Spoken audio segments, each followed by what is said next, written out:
You're listening to the Minor Detail Podcast, a place where all things community, encouragement, and lifestyle come together through meaningful conversation. I'm your host, Khaila Ariel, and I'm so grateful that you chose to join me on this journey of authenticity to serve as a link that amplifies human connection in our everyday lives. Navigating life on a daily basis can be difficult, but I am confident that together we'll be our own answer to life's minor little details that come our way. Sit back and enjoy today's episode, purposely curated just for you.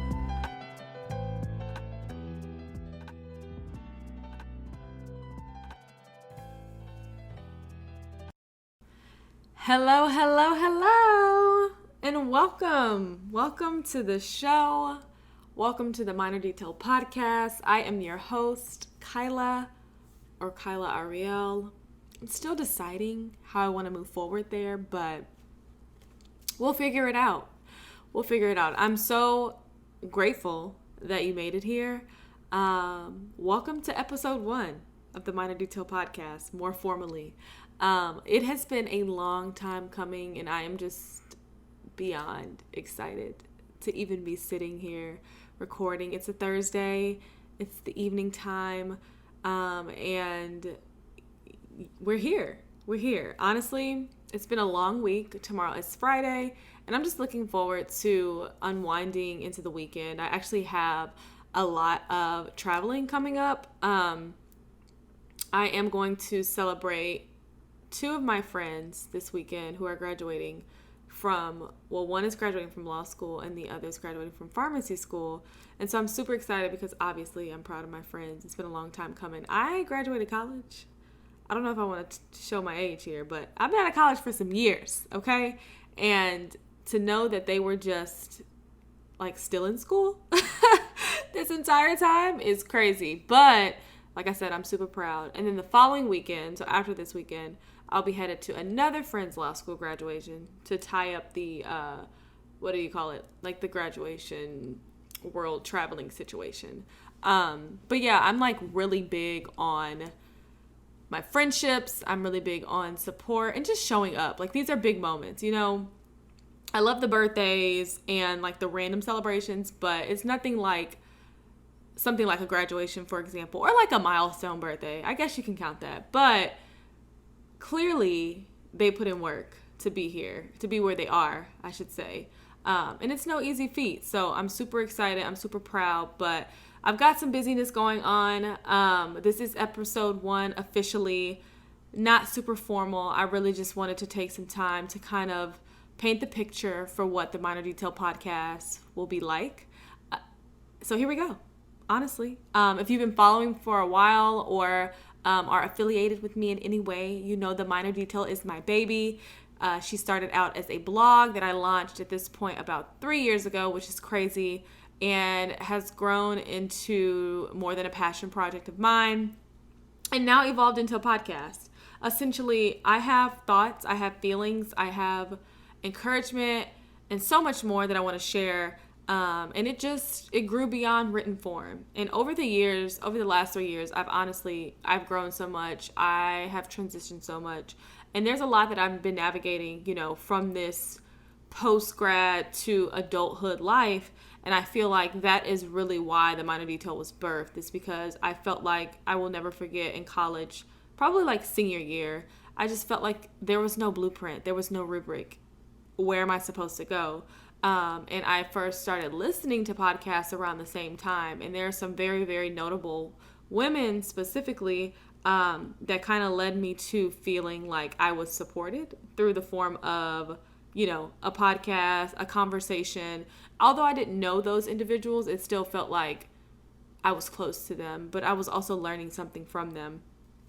And so over the years, I've always had like this underlying feeling of wanting to start a podcast. And believe it or not, an entire year ago, I really started planning this project, from, you know, getting branding together and bringing on creative strategic thinkers and even having a few interviews and scheduling a few interviews to a whole year later, finally being able to kick it off. And y'all, it just feels so good. Like it feels good to even be recording this right now, because it's real. I am so excited for what the Minor Detail podcast will encompass. I'm so excited. And I am also just like expectant of the trajectory and hopefully the gems that will be shared and the conversations that will be had. So yeah, I mean, thank you for listening. This is only the start of something amazing. I can feel it, honestly. And it doesn't stop here. Like I said, it started as a blog, and now we're moving into the podcast space, and there's just so much more. So before I go any further, I just wanted to say thank you for being here. The Minor Detail podcast will definitely be a combination of things. Season 1 specifically, I am, I guess, really adamant about sharing other people's stories. It'll be a combination of, some solo episodes, but definitely we'll have amazing guests on to tell their story from their own lens. I feel like oftentimes we wait for people to get to a point of success that feels major, that feels super public, and even like celebrity status. But there are such amazing people in this world who have yet to even like scratch the surface, but they're killing it. And I happen to know some of them personally. I happen to just follow them from a distance and cheering them on their way. I guess you could say I'd be a fan. But it's a combination. And so I don't want to like give too much away. There's definitely more that you guys can expect to come from the podcast. But essentially that's the rundown. And honestly, I don't feel like it has to be put in a box either. You know what I mean? Like there's so much content day in and day out that we're consuming, and I really just want this to be a space of positivity, of meaningful conversation, of authenticity, to just really like to be helpful, whether it's just like a midday pick me up because I need to hear something good, or it's really like I want to come and I want to hear practical life application steps to do XYZ. I don't know, y'all. I mean, I know, but either way, like there's no cap, essentially. So yeah, this first episode is really just for y'all to get to know me a little bit more. If you don't already, if you do, amazing, stick around. But I am excited for what's to come. So I've done a lot of moving in my time, in my prime, for sure.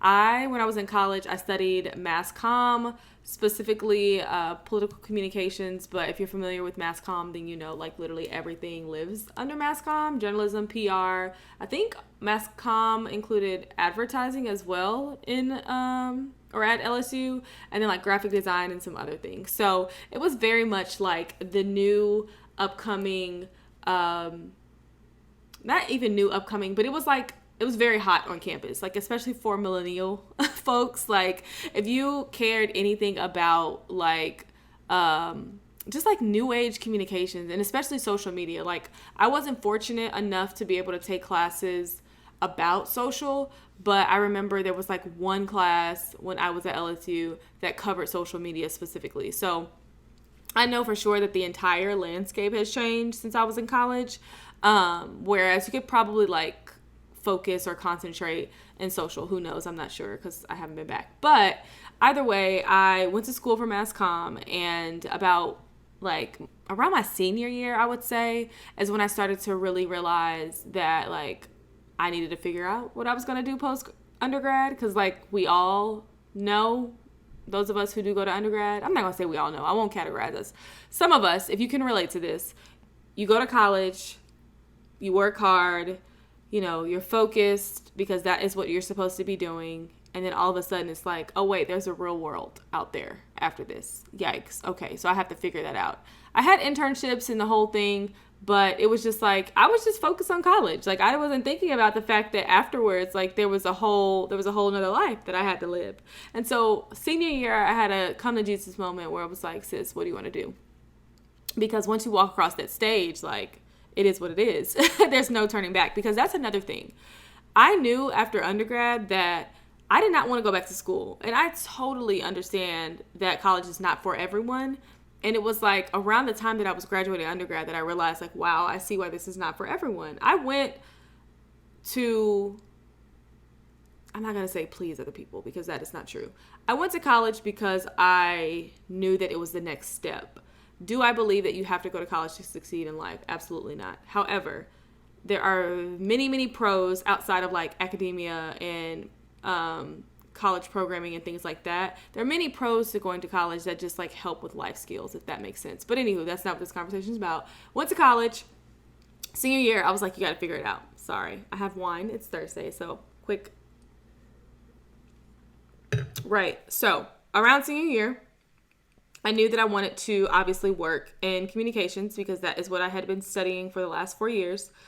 I wanted to go to law school at one point, but I quickly changed my mind because that was around the time that we somehow elected Donald Trump as 45th president of the United States. Don't quote me on it. But yeah, I was just very disappointed in our in our American politics at the time, and I realized like, nah, that's not what you want to do. So I actually, which is hilarious, it's not hilarious, but what I did was hilarious. I was actually enrolled in like an LSAT prep course, which is like the test that you take to get into law school.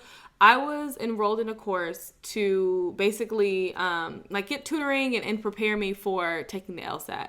And so I realized that I did not want to go to law school the summer going into senior year. And so I got my money back. I had worked all summer that summer prior. I literally saved very rigorously for the first time in my life. I will never forget. I wasn't like eating out on weekdays. I wasn't doing any like crazy spending or anything like that because I had a few different jobs that summer and I was saving for my LSAT. So when we elected Trump for president, I was like, it's a no for me.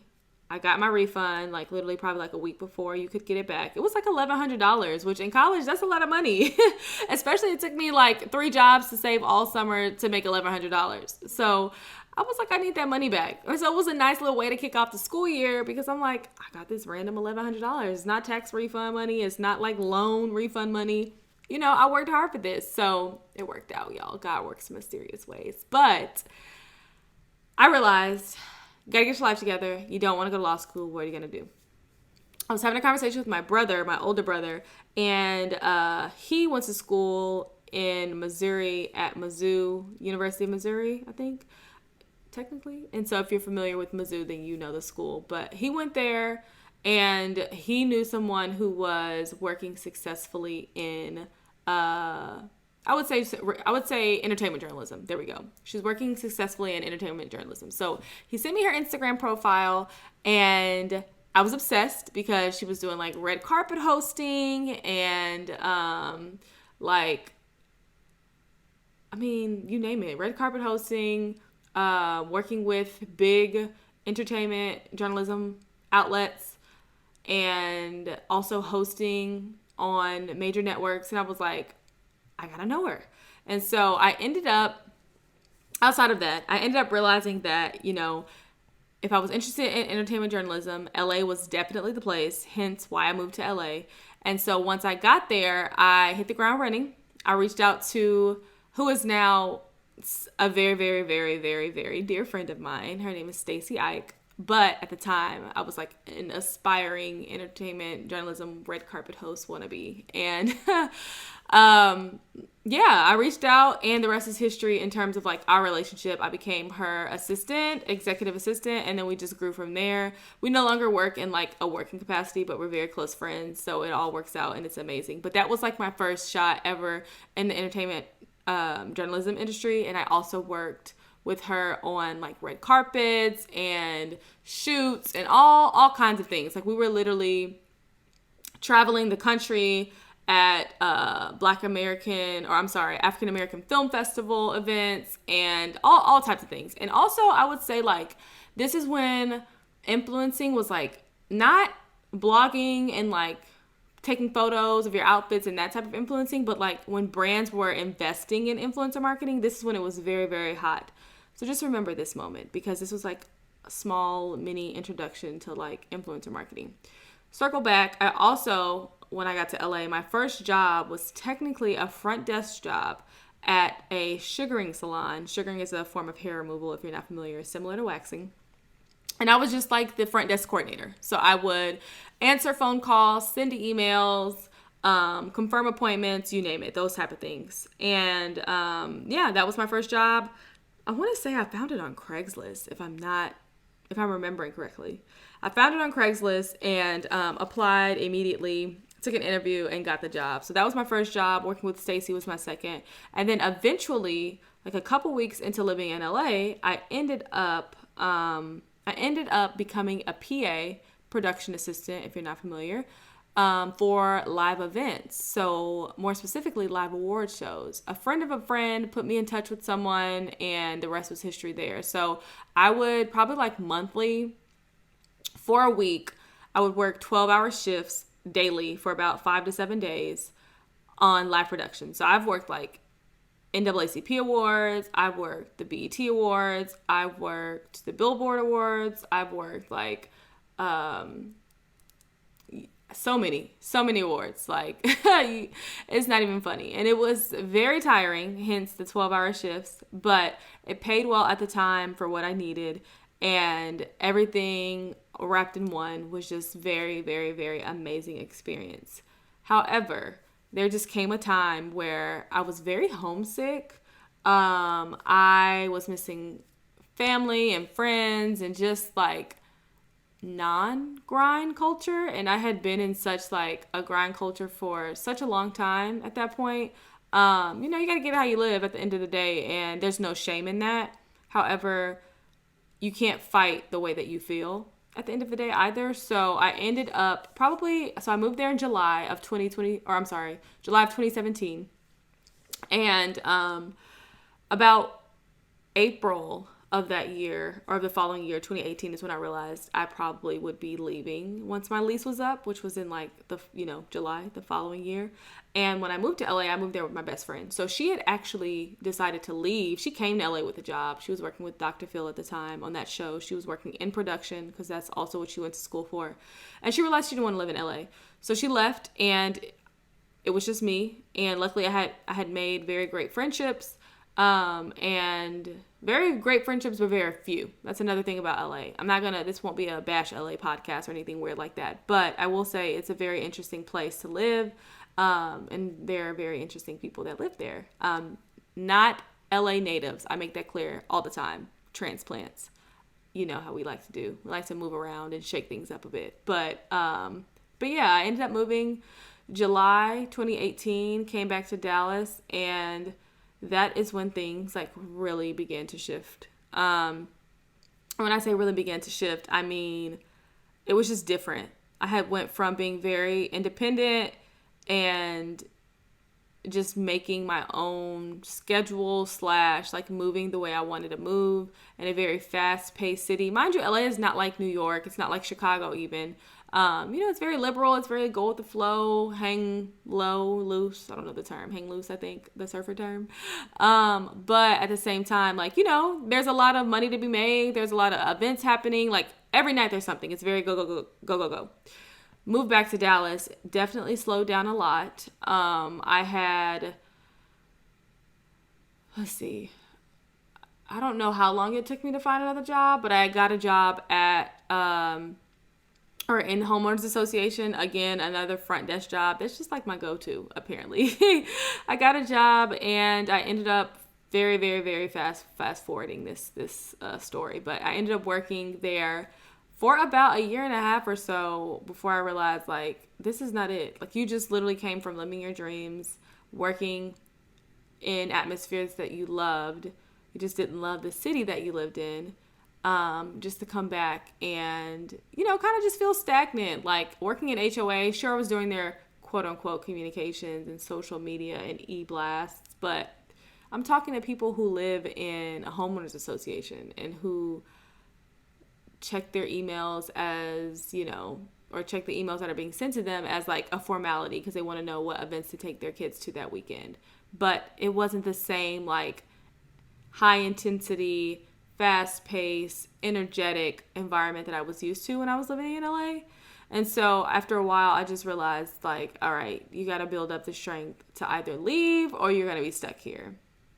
And so I chose to leave, which is also a whole nother story because as we all experienced the 2020 pandemic due to COVID-19, and so I experienced all of that and moving from like working in the office to going remote. I experienced all of that at the same time. So there's just a lot of navigating that as well. And when I finally decided to leave, it was a huge leap of faith because your girl did not have another job lined up. Okay? I just left. Okay, not just left. I did save. I did have a cushion. I wanted to make sure that I was not making any crazy impulsive decisions, and that it was a very educated decision, but knowing that there were no promises, there were no guarantees. I thought I would get a job in 3 months. Let's just say it took me 10. So I left in, when did I leave? I think my last day was like June 30th or something like that, or like maybe my last day was July 30th. I can't remember. I did not get a full-time job post the Homeowners Association until June of 2021. And that was my first experience or first role / job, whatever you want to call it, working in advertising. And so in between that time, I did do some contracting work. I did have my introductions to freelance. I actually freelanced when I lived in LA. The sugaring salon I worked for, I ended up becoming their social media manager. So shout out to resourcefulness, shout out to getting the bag, and shout out to not being afraid to pitch yourself where you see gaps. Okay, remember that. Not being afraid to pitch yourself where you see gaps. But yeah, I started working in advertising last year, June 2021, at my first advertising agency, where I left in November of 2021, just for a better opportunity. I was recruited via LinkedIn, and I was just like, let me see what this is about, and ended up actually being interested, where I currently serve as a senior social strategist / influencer marketing manager. Very, very full circle because I have actually worked in social since the beginning of time. And when I say since the beginning of time, we all grew up in social media, right? So it's very second nature to us. But I've always gravitated towards working in social media because I've just always been intrigued with like the strategy behind it and, the creative thinking that goes into content. And so that was always an interest of mine. When I worked with Stacey as her assistant, social was really big for us. That was a really big part of our strategy. That was a really big part of her getting her name out there as an entertainment journalist and red carpet host. And a lot of great opportunities came from social. And it can be a little tricky navigating that space, especially when it comes to just like not wanting to overconsume social media and the accounts that you follow and, but I worked in social from literally the start of my professional career. Being her assistant, like I said, I pitched myself to work freelance, part-time at the sugaring salon I was working with. And so I was like capturing their content on my cell phone and editing their pictures and then creating their social strategy and then posting and community engagement. So, it's that very like early scrappy social media time and experience, and I will never go back, but it was a great experience. But I love sitting in like the social strategy space because you're not executing, you're not creating content necessarily, but you are doing the strategic thinking behind how brands should activate on social. And I love it. And so just very, very full circle. I started out very unconventional, and I will just say, like, when I got my shot at advertising, someone definitely took a chance on me. Like, I had no advertising background, but I think the way I just showed up in that interview and in the conversation, it said something, it meant something. And I'm grateful to be in this position as well, just because I feel like it was kind of curated for me. Like, it's not often you find individuals who sit in hybrid roles that are both social strat and influencer marketing. But I do. And I think what's also very, very, very interesting about me working in influencer marketing is that I never had an interest initially. I've always been interested I've always been interested in becoming an influencer, i.e. the minor detail, and me already having experience working with brands and having brand partnerships. And even back when I was working with Stacey, like I mentioned, she would be working with brands. And so always for full circle, because you have that experience working on the other side, but to be working internally And to learn how things operate internally is like a whole different ball game. However, that said, it's nice to come with the experience of being an influencer, because you kind of have that like dual, that like dual experience. And so you know how things should feel, but you're also learning about, budgets and contracting and strategic thinking in that way. And so yeah, it's really cool for sure. But that's kind of like my timeline and how I got to where I am now. The minor detail literally came about actually in college, senior year, or like going into senior year. I knew that I wanted to do something on social, or have a blog or something to that effect. And so it literally just started little by little. I didn't have the name, the minor detail, but I knew I wanted to have a blog. And then, like I said, little by little, I just ended up just, chipping away at the idea of what it would be like to become an influencer, to create my own personal brand. And that's literally how it happened over time. I just gave it more and more attention. The name, the minor detail, came to me because, as I kind of said earlier, I felt like there are so many details about life that we don't learn in school. We may not learn at home, that don't come naturally. And sometimes they can be a little restricting, right? They can feel like barriers. It can feel very hard to get past. And so I knew that I wanted the brand, the minor detail, to be a space where we share stories that are authentic, that are helpful, that can inspire and just and help people get or navigate their own journeys in a way.